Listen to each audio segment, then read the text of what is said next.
Olá, meus irmãos, bom dia, a graça e a paz do nosso Rei Jesus sobre a sua vida, sobre o seu coração, sobre a sua família. Estamos aqui em nosso Almoçando com Deus, de pé, em fé, contra o vírus. Este é o dia que fez o Senhor, por isso nos alegremos e regozijemos nele. Nosso objetivo aqui com o programa diário Almoçando com Deus é trazer esperança, fé e amor ao seu coração, né? Nós temos aqui algumas boas notícias para dar para vocês, umas histórias incríveis aqui que eu sei que vai alegrar muito o seu coração, né? Falando um pouquinho sobre adoção de crianças, vou mostrar para vocês um vídeo lindo da reação de uma menina que recebeu a notícia das pessoas que estavam ao seu lado ali, que elas seriam que adotariam ela, né? Então eu quero que você observe essa história. Deixa eu só tirar aqui os comentários por enquanto. Daí você pode ver a imagem certinho da reação dessa menina ao saber que ela seria adotada. Preste atenção. All right, well, there's one more gift. We have one more gift. It's not from Grammy, but it's another gift. Why don't you careful open it up. There we go. I want you to read it. I'm going to be adopted? Aí ela sabe da notícia que ela será adotada por esses pais, olha. E sabe o que é mais incrível, querida igreja? É que eles não adotaram só essa menina, adotaram também os irmãos dela. Ela tem mais 2 irmãozinhos menores, um de 4 e outro de 2 anos, se eu não estou enganado. E esses pais adotaram as 3 crianças, né? Uma ação linda, que toca o nosso coração, que é uma ação de abençoar, né? E assim o nosso Pai Celestial também nos adotou em Cristo Jesus. Somos filhos de Deus por uma ação de amor como essa, né? E essa menina, eles passaram 1.159 dias numa casa esperando por adoção. E ela disse que ela orava pedindo a Deus que enviasse pessoas para adotar não somente ela, mas os irmãos dela também. Que Deus abençoe essa família aí, que possam viver dias ainda melhores e maiores. Quero mostrar para vocês aqui, a foto ficou um pouquinho grande, né? Mas aqui, como a foto ficou fora desse quadro, mas aqui é a primeira dama, a Michele Bolsonaro, distribuindo sopa a moradores de rua ali em Brasília, ao redor de Brasília, e também já anunciando a palavra de Deus, pregando o evangelho para essas pessoas e orando por essas pessoas moradores de rua. Então uma ação linda da primeira dama e a equipe dela ali em Brasília, onde Deus deu essa missão para eles ali estarem fazendo as coisas não somente por todo o Brasil, mas também pelas pessoas ali a nível local, né? Também quero compartilhar com você uma linda história de um mecânico, né? Você vai ver uma propaganda de uma empresa aí, mas é um vídeo muito bem feito. Preste atenção nessa linda história desse mecânico que, depois de ficar velhinho, arrumou 3 companheiros que fazem com que o trabalho dele seja cada dia mais incrível. Preste atenção, essa história vai tocar o seu coração. Eu sou Ernesto Schwerte, mecânico aqui em Restinga Seca, Rio Grande do Sul. E esta é a minha equipe.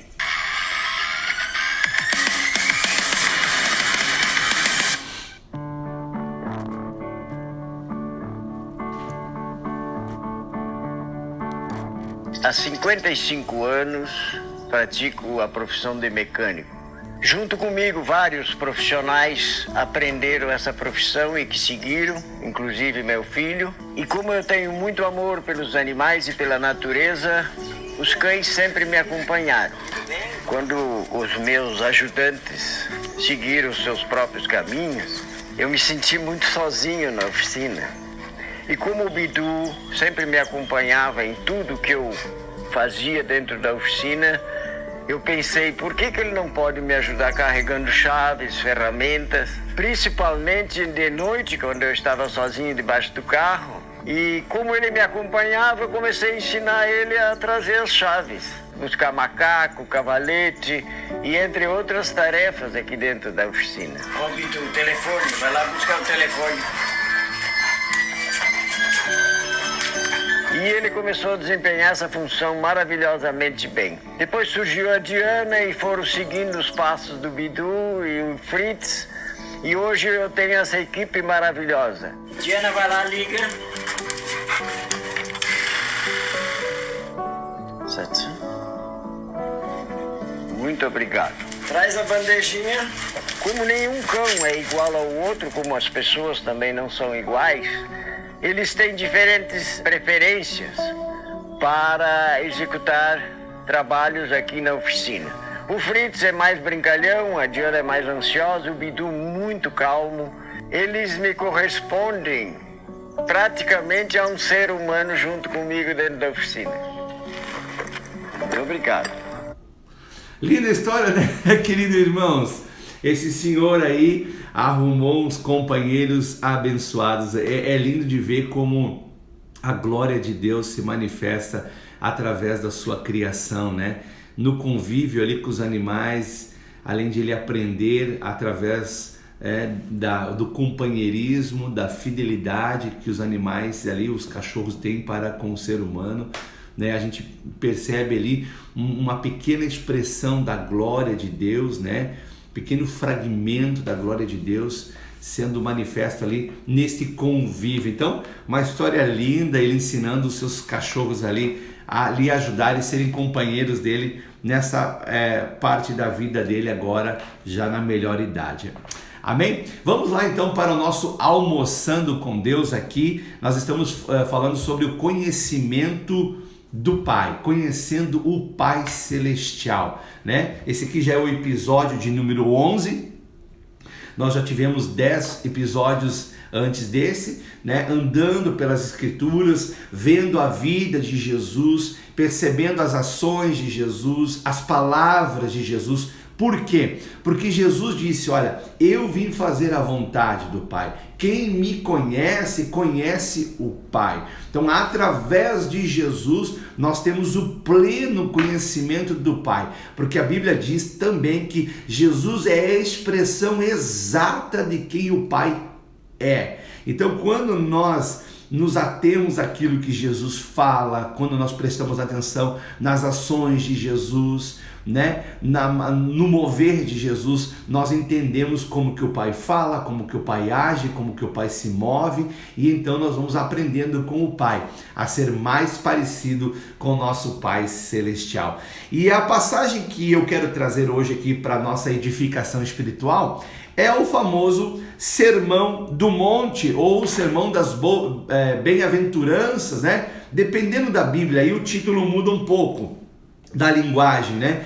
Mas o sermão ele está descrito no livro de Mateus, capítulo 5, do versículo 1 ao versículo de número 12. Também o Lucas, ele também descreve o mesmo sermão de maneira mais resumida, é claro, lá em Lucas capítulo 6, versículo 20 até o versículo 23. São 3 versículos apenas. Porém, Mateus ele descreve as bem-aventuranças, né? Porque, na verdade, o Sermão do Monte em Mateus começa no capítulo 5 e ele só tem a conclusão lá no capítulo de número 7, nos últimos versículos, versículo 24, 25, 26, 27, se eu não estou enganado, quando há a conclusão das palavras de Jesus, dizendo: aqueles que ouvem as minhas palavras e as praticam, será semelhante a um homem prudente que edificou a sua casa sobre a rocha, né? A conclusão do Sermão do Monte no livro de Mateus, aqui no Evangelho de Mateus, é no capítulo 7, versículo 27, se eu não estou enganado. Mas nós vamos trabalhar aqui hoje somente as bem-aventuranças, né? Sobre o que Jesus estava falando e o que nós aprendemos com o Pai a respeito das bem-aventuranças. Então, para nós aqui começarmos esse, vamos dizer assim, mini estudo, né? Eu vou ler aqui para vocês as bem-aventuranças. Se você está anotando os estudos, você sabe que é em Mateus capítulo 5, versículo do 1 até o número 12. Diz assim: vendo Jesus as multidões, subiu ao monte e, Como que se assentasse, aproximou-se os seus discípulos, e ele passou a ensiná-los, dizendo: bem-aventurados os humildes de espírito, porque deles é o reino dos céus. Bem-aventurados os que choram, porque serão consolados. Bem-aventurados os mansos, porque herdarão a terra. Bem-aventurados os que têm fome e sede de justiça, porque serão fartos. Bem-aventurados os misericordiosos, porque alcançarão misericórdia. Bem-aventurados os limpos de coração, porque verão a Deus. Bem-aventurados os pacificadores, porque serão chamados filhos de Deus. Bem-aventurados os perseguidos, porque por causa da justiça, porque deles é o reino dos céus. Bem-aventurados sois quando, por minha causa, vos injuriarem e vos perseguirem, e mentindo, dizerem todo mal contra vós. Regozijai-vos e exaltai, porque é grande o vosso galardão nos céus, pois assim perseguiram os profetas que viveram antes de vós. Então nós temos aqui um dos sermões, uma das pregações mais famosas do Senhor Jesus, que é intitulada como Sermão do Monte. Mas o que nós podemos aprender a respeito do Pai, com o Pai, a respeito desse sermão? Primeiro, no versículo lá de número 2, se eu não estou enganado, no versículo de número 2, ele diz assim: passou a ensiná-los, dizendo, passou a ensinar. Então nós reafirmamos aquilo que em outros estudos nós já falamos aqui, mas se você está visualizando pela primeira vez hoje, você vai entender que o Pai Celestial, ele está no negócio de nos ensinar.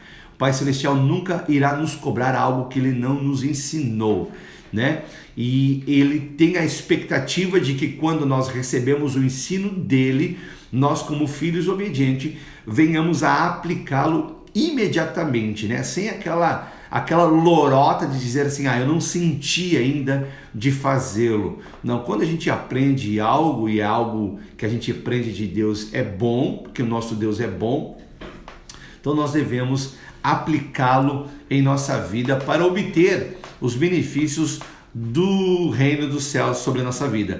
E aí ele começa falando no versículo de número 3 sobre que bem-aventurados os humildes, os humildes de espírito, que também é os pobres de espírito. Ou seja, o Pai considera feliz aqueles que reconhecem a sua pequenez, a sua completa dependência dele, O Pai Celestial, ele considera pessoas mais do que felizes aqueles que decidem depender dele. Ser humilde de espírito, pobre de espírito, é reconhecer que não somos absolutamente nada e que nós precisamos do Pai Celestial para nós termos vida, e a vida abundante está nele, Há versículos que também diz assim, lá em Salmo 51:17, diz que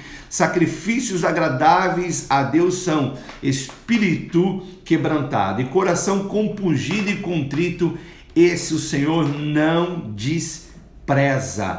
O profeta Isaías, ele também falou o seguinte, no Isaías 57:15 diz o seguinte: o alto e sublime, o que vive na eternidade, o santo diz, habito em lugares altos e santos, e também com os de espírito oprimido e humilde. Dou novo ânimo aos abatidos e coragem aos de coração arrependido. Para sermos considerados pobre de espírito, é necessário arrependimento, Quando nós nos arrependemos, nós estamos confessando a nossa pequenez, a nossa incapacidade de vivermos sem Deus, E ao contrário do que muitos pensam, arrependimento não é uma palavra ruim, Eu já ouvi de muitas pessoas dizendo assim, eu não me arrependo de nada, Isso é orgulho, E Deus resiste aos orgulhosos, mas concede graça aos humildes, né? E arrependimento também não é uma palavra inventada por um pregador, né, ali com a sua Bíblia, raivoso, dizendo assim: arrepende, senão vocês vão queimar no inferno. Não. Né? Arrependimento também não é legalismo, né? Também arrependimento não é uma exigência daqueles que têm por princípio serem controladores de vidas, não. Arrependimento também não é algo das religiões religiões opressoras e nem algo de um Deus irado. Nosso Deus é um Deus de amor. Ele tem ira, mas ele não é um Deus que a sua essência é irado. Ele é um Deus de amor. O arrependimento é um convite misericordioso de Deus para receber dele o perdão dele. É um convite para mudar os nossos caminhos, para sermos curados, para sermos libertos, para sermos vivificados na vida dele, né? Então, quando nós nos arrependemos, né, e arrependimento, né, outra coisa que vale aqui explicar para todos é que muitas das vezes a palavra arrependimento nós só reportamos ela aos perdidos. Devemos reportar sim constantemente aos perdidos, porque eles precisam se arrepender para receber salvação. Mas não fica limitada somente aos perdidos, também aos santos da igreja. Devemos nos arrepender de muitas ações, porque né, sermos salvos não significa que estamos perfeitos, estamos caminhando em direção à perfeição, caminhando em direção ao Pai Celestial. E nessa caminhada, infelizmente, haverá alguns tropeços, haverá alguns escorregões, né? Oramos para que seja tudo muito leve e que não traga grandes consequências terríveis e tenebrosas, mas se a gente tiver esse espírito, né, que a Bíblia mesmo nos aponta em vários momentos, o Pai Celeste em vários momentos na Bíblia diz: olha, vigiai e orai, né? Vigiai para que não caiam em tentação. Então, quando nós temos esse espírito de vigilância, então qualquer erro que nós venhamos a cometê-lo, nós devemos nos arrepender, né? Porque quando cometemos erro e tapamos o sol com a peneira e seguimos em frente, e a tendência é que um erro não arrependido vai trazer uma cauterização à consciência pura, verdadeira, e por consequência outros erros irão se acumular, né, mediante uma pilha de erros que não obtiveram perdão, né? E para obter o perdão de Deus, o caminho é o arrependimento, né? Muitas vezes as pessoas falam, né, arrependimento, e é isso mesmo, é mudança, é conversão de caminho, mudança de caminho, mas muitas vezes a mudança de caminho para alguns não é um giro de 180 graus, mas é um ajuste de 20 graus, de 10 graus, né? Perdeu o foco. Então faça o arrependimento, ajuste. Então, arrependimento no real é uma retomada a Jesus. É uma guinada para Jesus, né? Para nós, outrora, que estávamos no mundo, foi uma guinada de 180 graus. Nós estávamos indo reto para o inferno, em direção ao inferno. E quando nós ouvimos a palavra de Deus, nós nos arrependemos dos nossos erros e pecados e nos voltamos para Cristo. Então foi um giro, uma mudança completa. Mas para aqueles que estão caminhando em Cristo, que ainda erram e que erramos, muitas vezes é um ajuste. Então não é uma guinada de 180, mas é um ajuste de 20 graus, 10 graus, 50, 90 graus, enfim.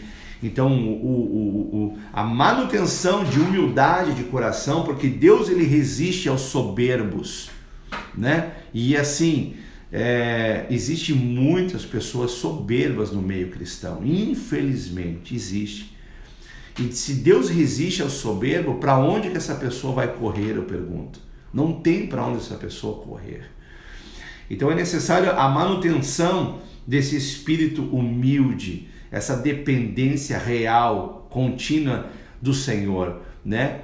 que entendemos que nós não somos dignos de absolutamente nada, mas Ele, o Senhor, nos fez digno em Cristo Jesus, né? Então toda honra e glória ao Senhor. Também o profeta Isaías escreve algo lindo, lá em Isaías 66, versículo 2, ele diz assim, ó: minhas mãos criaram os céus e a terra, Deus dizendo, eles, a tudo o que neles há, são meus. Eu, o Senhor, falei, abençoarei os de coração humilde e oprimido, os que tremem diante da minha palavra. Lindo isso, lindo. Deus vai abençoar aqueles que tremem diante da sua palavra, aqueles que respeitam e praticam a sua palavra. E ainda continua dizendo, bem-aventurados os que choram, né? Então nós entendemos aqui que Jesus está dizendo, olha, bem-aventurados os que choram. O Pai tem, olha só que, né? Parece uma coisa, vai chocar a sua mente aí. O Pai tem alegria com os que choram.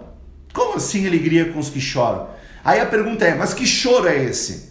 Será que o Pai tem alegria do choro de uma pessoa que chora por causa do câncer, por causa de uma doença? Não, nesse caso não. Mas o Pai tem alegria no choro daqueles que o choro vem por causa do arrependimento. Porque é um choro bom.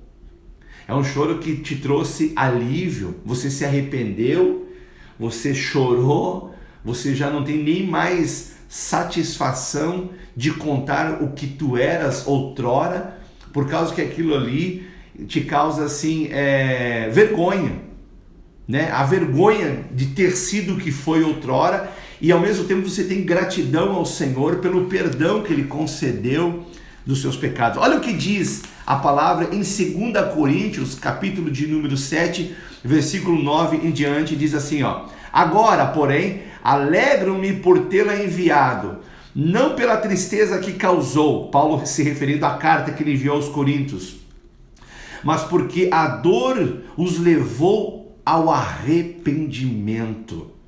A palavra de Deus, querido, ela é a espada. A palavra do Pai, ela é a espada.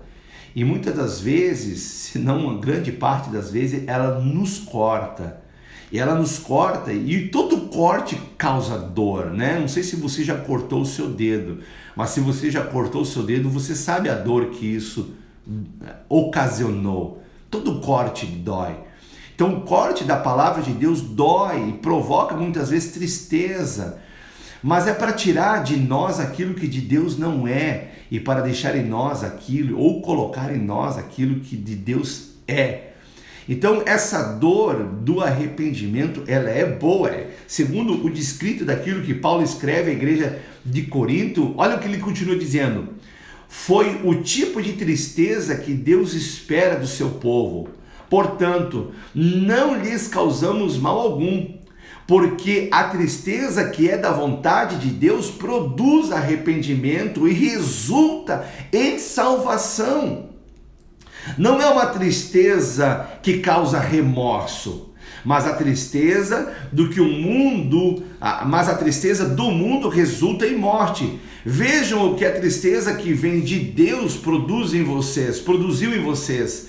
Trouxe dedicação, defesa em suas orações, indignação, temor, desejo de me ver, desejo de ver a Paulo, no caso aqui, né? Zelo e prontidão em punir a injustiça. Vocês mostram que fizeram todo o necessário para corrigir a situação. Havia uma situação no contexto aqui da carta que estava trazendo bagunça sobre a igreja de Corinto, e Paulo na primeira carta os repreende, e eles fizeram a ação que era necessária, que infelizmente a primeiro momento produziu tristeza, mas essa tristeza levou eles ao arrependimento. O arrependimento nos ajusta ao centro da vontade de Deus, e quando nós estamos no centro da vontade de Deus, nós obtemos a alegria do Senhor. E a gente já sabe aquele velho versículo que nós gostamos de proclamar em nossas reuniões: a alegria do Senhor é a nossa força. Não é assim? Então nós percebemos que o choro, né, aqui fala nas bem-aventurados que choram, porque serão consolados. E a maior consolação daqueles que choram mediante um arrependimento é o consolo da salvação. Isso é maravilhoso, como o Pai trabalha de forma tão linda em nossos corações. No versículo 6 diz assim: bem-aventurados os que têm fome e sede de justiça. Antes, porém, estou pulando, o versículo de número 5, bem-aventurados os mansos, porque darão a terra, mansidão. Em 1 Pedro, capítulo 3, versículo 4, diz assim, seja, porém, o homem interior do coração unido ao incorruptível trajo de espírito manso e tranquilo, que é de grande valor diante de Deus. Interessante, Pedro escrevendo sobre mansidão e tranquilidade, Como quando Deus opera, quando o Pai opera em nós, a gente vê aí a figura do Pedro, que sempre era tão explosivo, tão imediatista, tão ansioso, Ele não deixou de ser franco, verdadeiro, forte no espírito, porém agora trajado de um espírito manso, tranquilo, e ele mesmo escreve que é de grande valor diante de Deus. Isso é lindo. Também diz aqui, bem-aventurados que têm fome e sede de justiça, Amados, Deus, ele é o justo juiz, o nosso Pai é o justo juiz, Não é de agora, mas há muito tempo nós enfrentamos inúmeras injustiças na terra. E, diga-se de passagem, a justiça do homem, a Bíblia diz que é trapo de imundícia. Mas nós não queremos ficar sofrendo injustiça, não é assim? É ruim. Se tem algo que é ruim, é a injustiça. E como nos portar diante dessa situação? Sendo que a Bíblia está dizendo que aqueles que têm fome e sede de justiça, eles serão fartos. É confiar na justiça divina. Obviamente, aqueles que são cristãos e têm Deus no seu coração, que operam em posição de lideranças, eles devem usar desse poder, dessa autoridade para operar a justiça de Deus na sociedade. Mas nós muitas vezes aqui nos encontramos numa posição, parece que assim, tanto que limitada, parece que até impotentes, não é assim? Muitas vezes você não se sente assim, frente a tantas injustiças que estão acontecendo, a gente diz assim, o que podemos nós fazer, E assim, queridos, francamente, nós temos grande relevância, O poder da justiça de Deus em operação é quando nós entramos no ambiente de intercessão, O ambiente de intercessão é um ambiente poderosíssimo.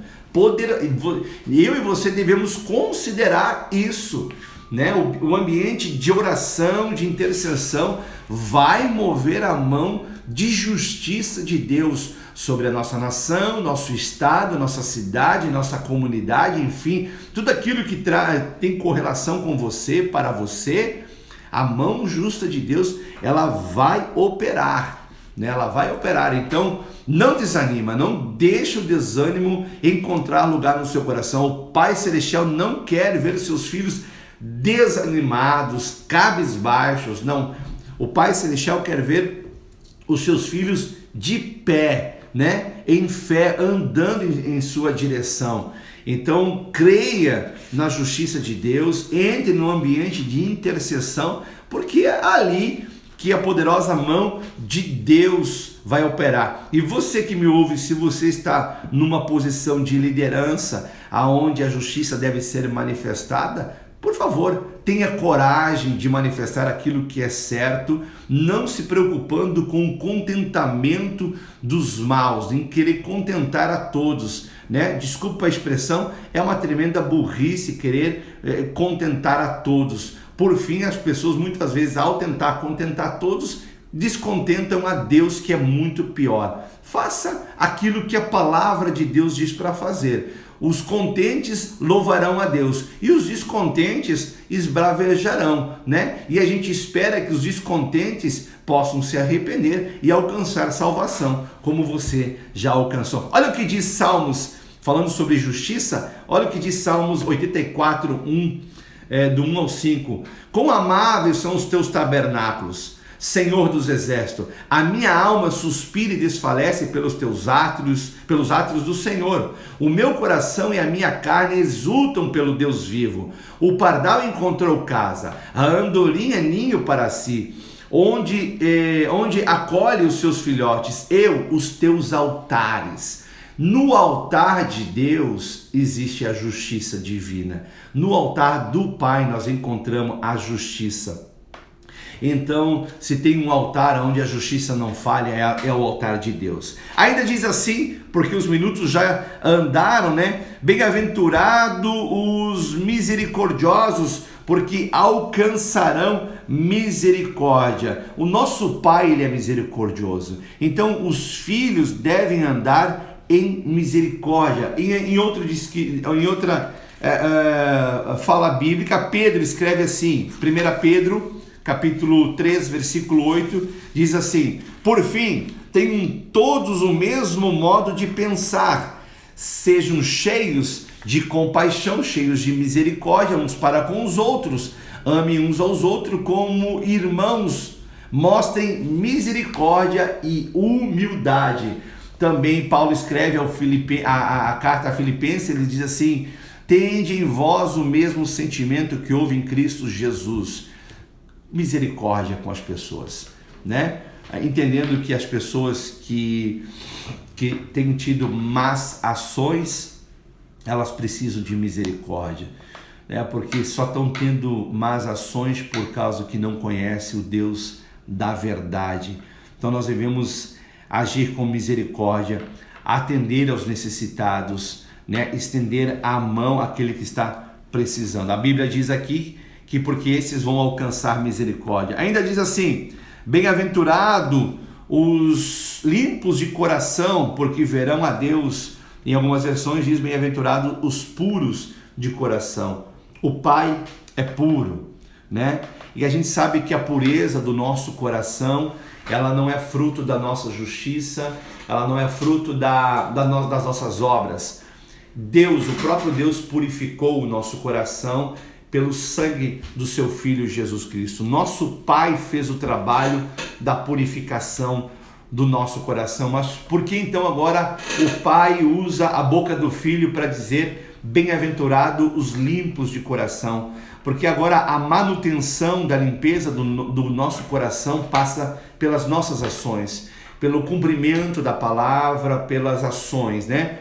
Há um versículo que eu amo demais, que é Filipenses capítulo 8, Filipenses 4, 8, que diz assim: tudo que é verdadeiro, tudo que é puro, tudo que é amável, se existe alguma virtude, se existe algum louvor, seja isto que ocupe o vosso pensamento. Então, cuidar aquilo que nós pensamos, mantenha a limpeza do nosso coração, mantenha o nosso coração guardados, né? Entre muitos conselhos que o sábio Salomão deu, inspirado pelo Espírito de Deus, o maior deles é, acima de tudo, do que se deve guardar, guarde o vosso coração, porque dele procede as fontes da vida, né? E para concluir aqui o nosso estudo de hoje, o Pai diz assim: bem-aventurado os pacificadores, porque serão chamados filhos de Deus. A Bíblia diz assim, no que depender de vocês, tenha paz com todos.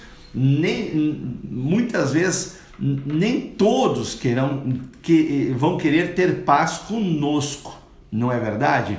Mas a Bíblia diz: do que depender de nós, é para nós ter paz com todos, né? E que seja assim a nossa vitória, a nossa vida de vitória. O Pai Celestial, Ele trouxe muitas coisas para nós aqui no dia de hoje, mostrando que Ele é misericordioso, Ele é justo juiz, Ele é puro e Ele é um Pai de paz, né? Deu o horário aqui, amanhã nós vamos falar mais, mas antes de terminar, eu quero orar com você, por você. Pai, muito obrigado por esse tempo abençoado, Senhor meu Deus, em que aprendemos um pouco mais do Senhor. Obrigado, Pai Celeste, por se revelar cada dia mais e mais a nós, Pai. nós temos sede, nós temos fome de Ti, Senhor meu Deus. Assim como a corça anseia pelas águas, assim a nossa alma anseia pelo Senhor, Pai. Pai, em nome de Jesus, que nós possamos a cada dia conhecer mais o Senhor e expressar a Tua bondade, o Teu amor através de nossas vidas, para o bem de todos e para a expressão da glória do Senhor e para que haja salvação e santificação por onde quer que o Senhor nos leve, em nome de Jesus. Amém. Amém? Este foi nosso Almoçando com Deus.